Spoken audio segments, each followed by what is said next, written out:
Hi, Cinderella. You know, my friend John stays with his cousin. Yesterday, he came late to the class and the teacher scolded him a lot. John said his cousin brothers made him finish their chores before they let him leave for school. He says they always trouble him and make him do a lot of housework. Oh no, he must feel really bad. John is a very nice boy. He doesn't disobey anyone. He is very nice to his cousin brother despite the way they treat him. That is very nice of him. We should always forgive people for their mistakes. Have you heard the story of Cinderella? Once upon a time, there lived a young girl called Cinderella. Cinderella's mother had died, and so her father had married another woman who had two daughters. One day, Cinderella's father went to work and never returned. Cinderella was left at the mercy of her stepmother and two stepsisters, who made her do all the work of the house. Cinderella, it's morning already. Where is our breakfast? Just a moment, stepmother. I am just bringing it out. As soon as Cinderella had laid the breakfast, the stepmother and stepsisters started eating it. Cinderella served her own plate too and was about to eat when her stepsisters pushed her own plate away. Yuck! I hate it. Yes, now that you mention it, it really is horrible. Mother, do something. Cinderella, are you trying to kill us? What kind of food is this? But stepmother, I have made it the way I always make it. How dare you argue with me? Go and make new breakfast for us.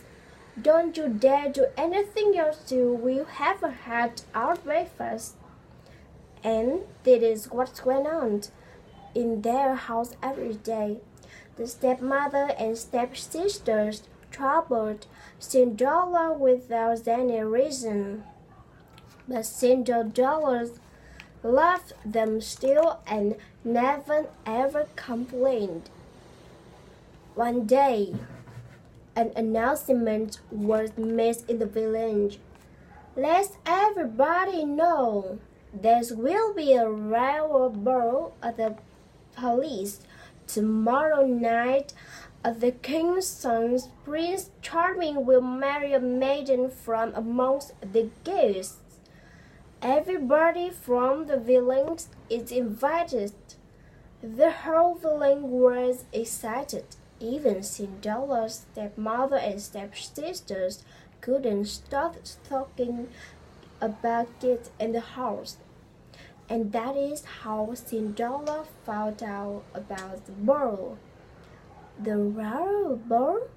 Prince Charming, the whole village is invited. I will finish my work quickly so we can all go together. Won't it be just wonderful? You? Who said anything about you going? You will stay here and polish our shoes till you can see your face in them. And so, with a heavy heart, Cinderella saw her stepmother and stepsisters dressed up and left for the royal ball. The next day, when they had left, she cried bitterly. Suddenly, her room lit up, and Cinderella saw the most beautiful fairy she could imagine. She held in her hand a delicate wand. Who are you? Get up, child. I am your fairy godmother. I am here to get you to the royal ball. Really? I never knew I had a fairy godmother. But how will I get to the ball? I don't have anything to wear. You don't worry about that, my child. And so, in just a few minutes, Cinderella was ready for the royal ball. As she thanked her fairy godmother and got aboard to the chariot, she received a word of caution from the fairy's godmother.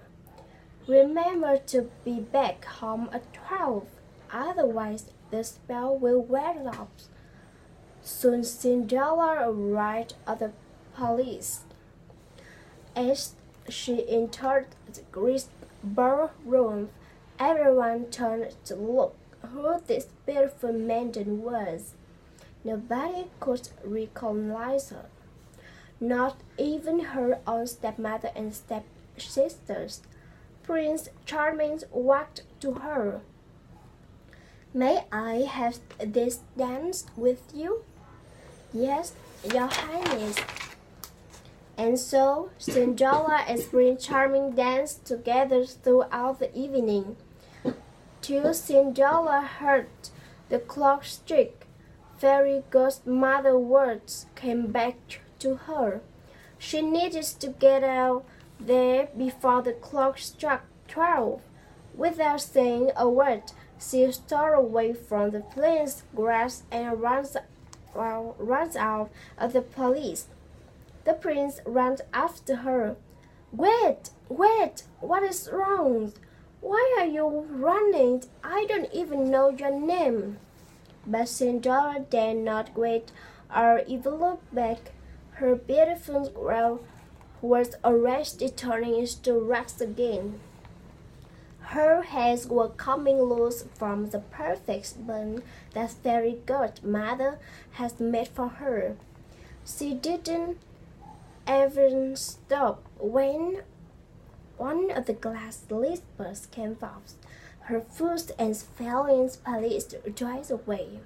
She ran down the palace gates and vanished into the darkness of the past that leads to her home.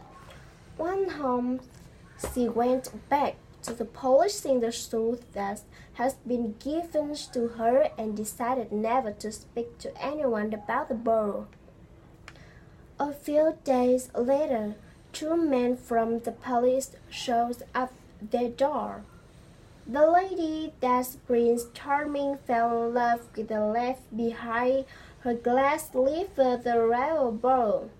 The prince believes that such a beautiful slipper could fit only his beloved, and so we are asking all the girls in the village to try these slippers. The one whom it fits would be the one the prince will marry. If you have any girls in the house, please ask them to try these slippers. Oh, yes, I am sure it was one of my daughters. The sleeves would fit one of them. And so both the stepsisters tried to fit their foot into the sleeves once by once. They pushed and pushed, but couldn't get their foot in. Looks like it wasn't your daughter's after all. Is there any other young lady in the house? No, there isn't. You can leave. As the king's men made ready to leave, suddenly the door of the house was thrust open and Prince Charming himself stood there. Who is this beautiful girl in the upstairs window? Madam, you have lied to us. I demand that the girl be called forth and tried to slippers. Yes, but she is only a servant girl. Nevertheless, Cinderella, Come down here at once. Yes, stepmother. The moment Prince Charming saw Cinderella, he knew he had found his beloved. He took the slipper from the king's man and slipped it on to her foot himself. The slipper fit perfectly in a moment. Cinderella was once again transformed into the beautiful maiden from the night of the ball. Prince Charming took her to the palace with him.